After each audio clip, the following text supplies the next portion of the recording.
Stand by for action.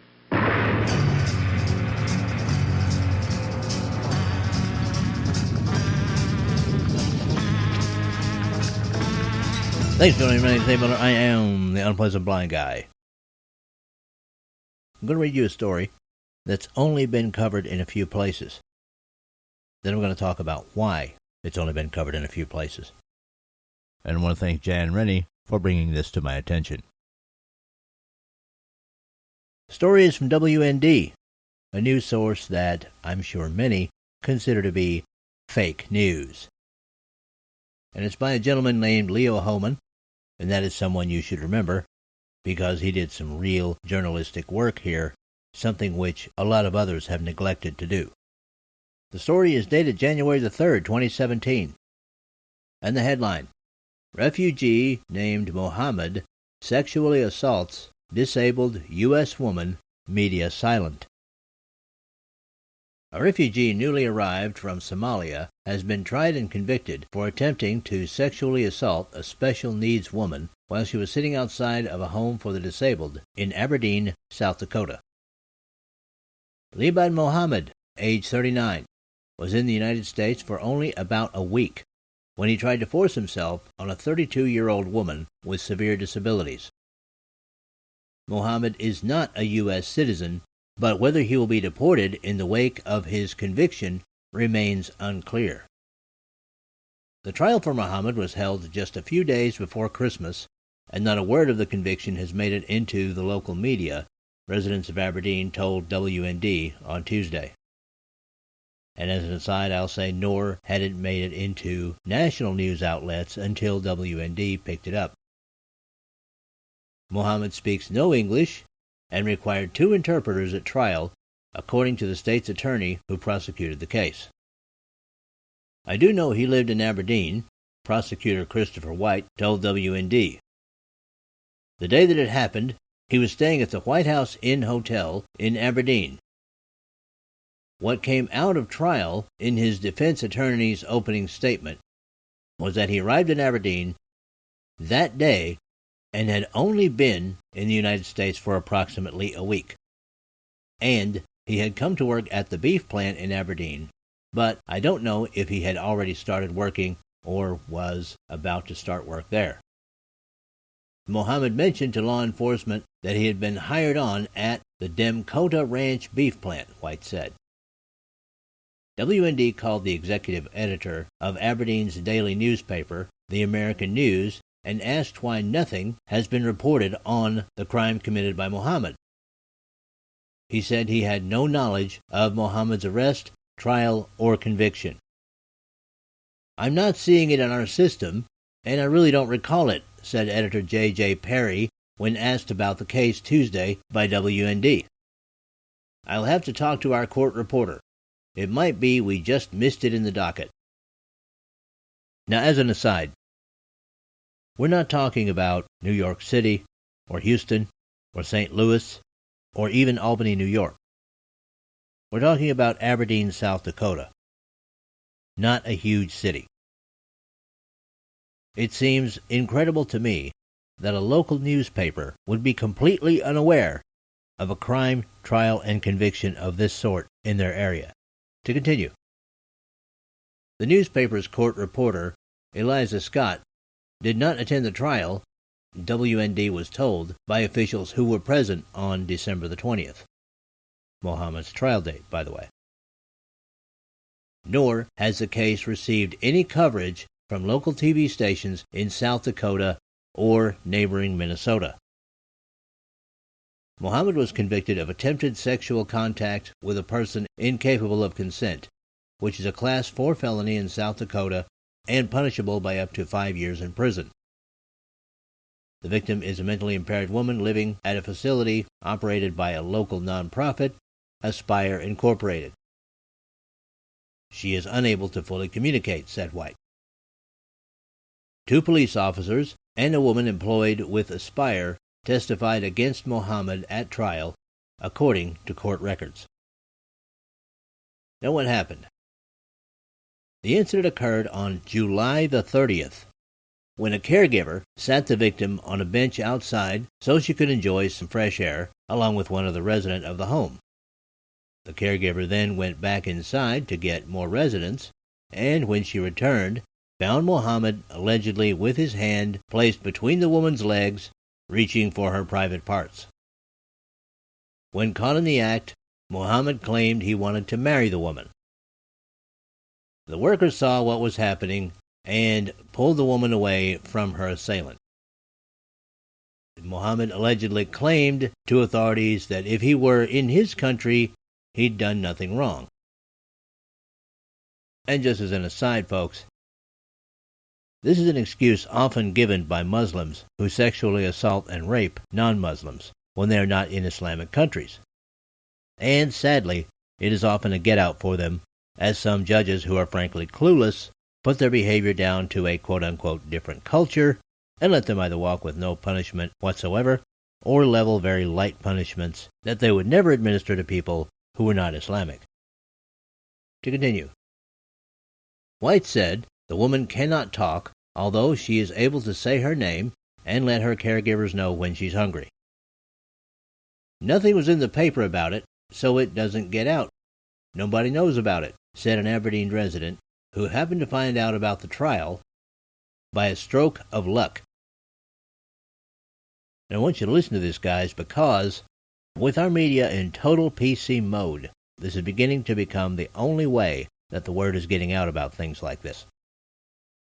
To continue, a friend of mine, someone who works for her, was on jury duty the Monday before Christmas, but they wouldn't let him on the jury because he didn't like the refugee program, said the resident, who asked not to be named.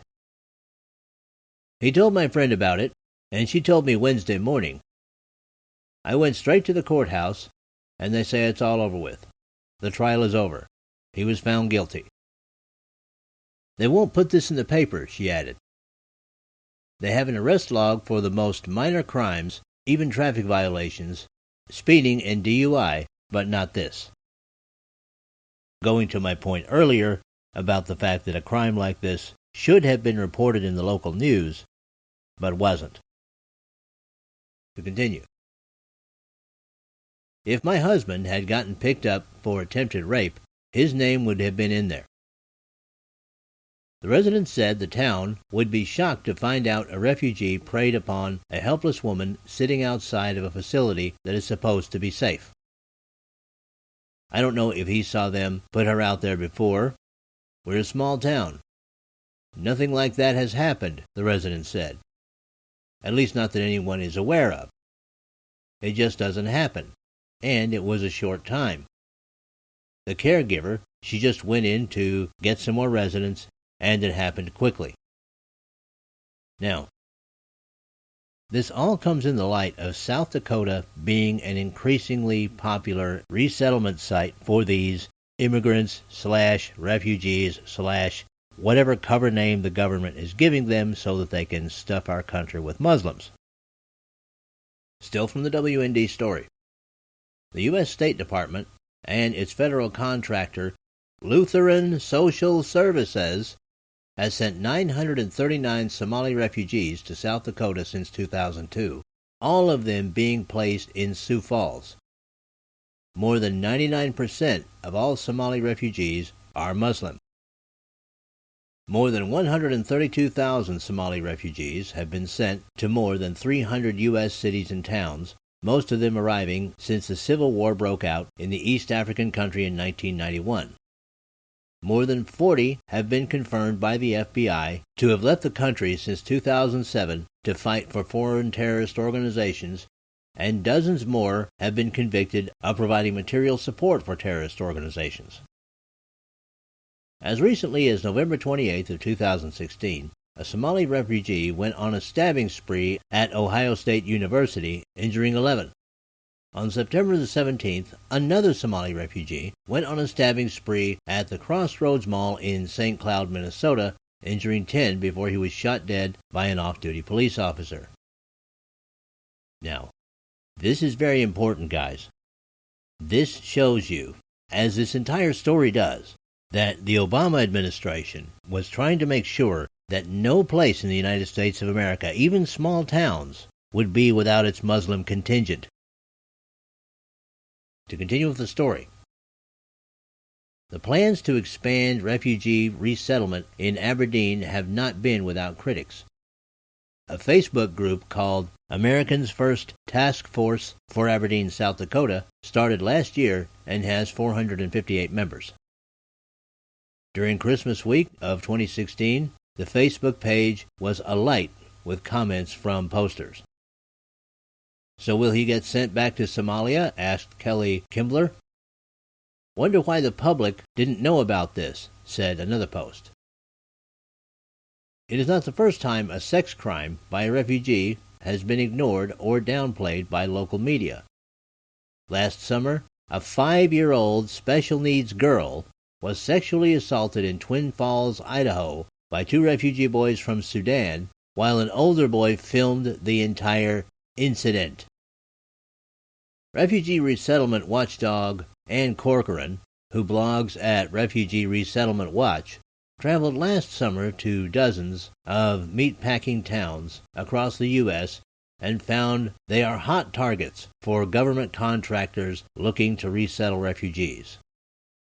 Small cities in the nation's heartland, the Dakotas, Colorado, Iowa, Minnesota, Missouri, Tennessee, and Kentucky are all magnets for refugees from Somalia, Afghanistan, Iraq, Burma, the Democratic Republic of the Congo, and Syria because of the meatpacking companies' unquenchable thirst for cheap foreign labor.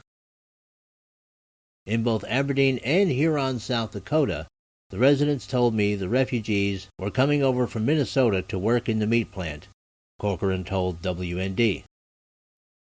While few refugees are sent directly to Aberdeen, and here's the money shot, people, they come as part of what is called a secondary migration from Sioux Falls and from several cities in Minnesota. Now what that means, as an aside, is that the primary injection of the Mohammedans into our nation occurred in the larger cities. But, as I stated before, the plan was never to leave them there.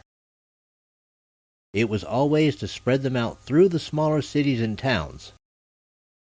This strategy by the Obama administration does 2 things. Firstly, it spreads Islam and the influence of Islam throughout the nation.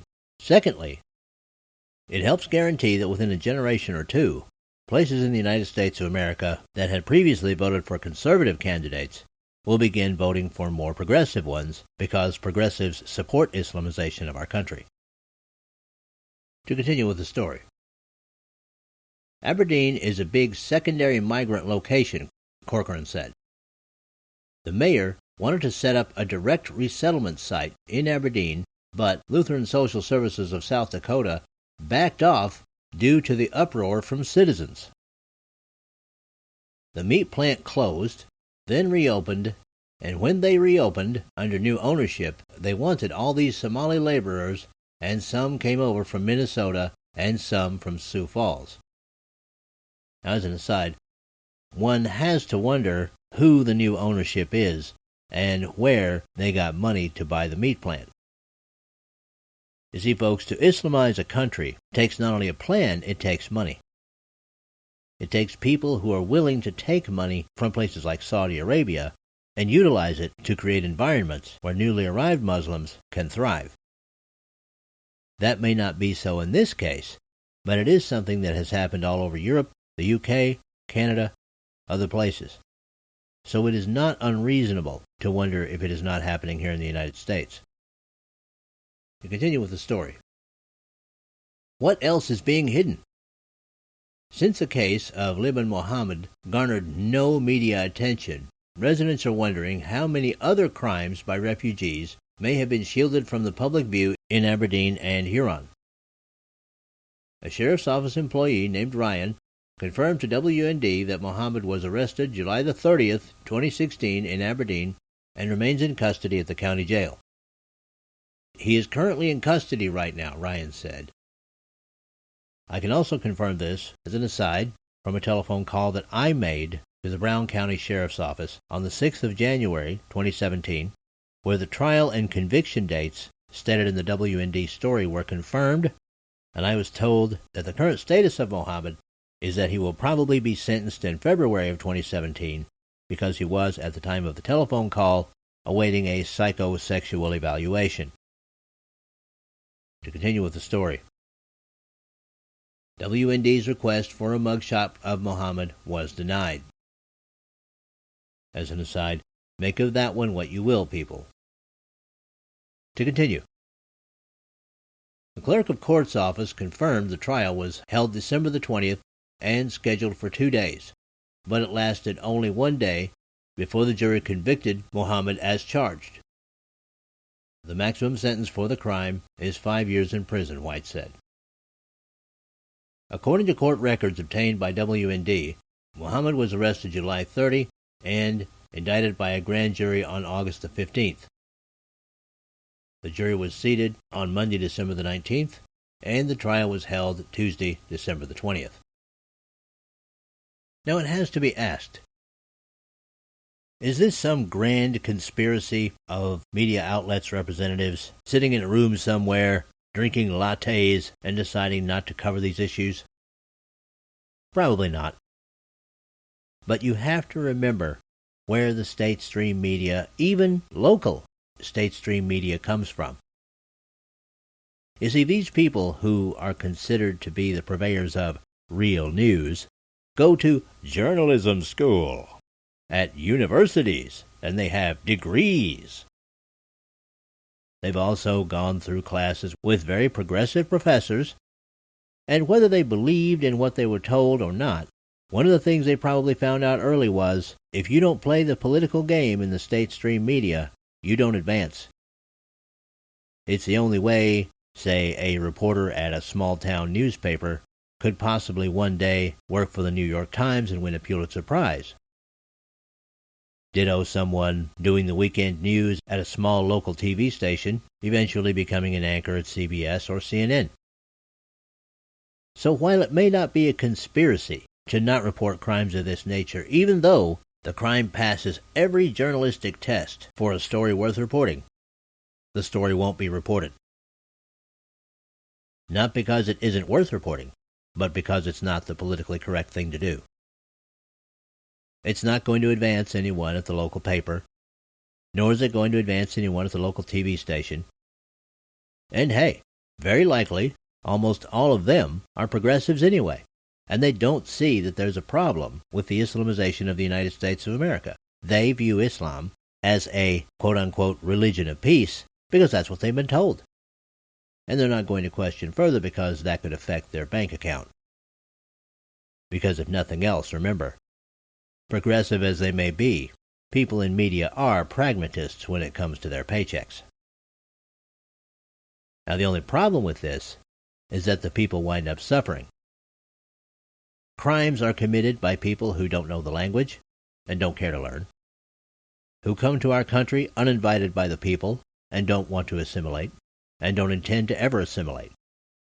And they're ignored because of ignorance from the progressive left, who see only an advantage in a large and ever-expanding pool of voters.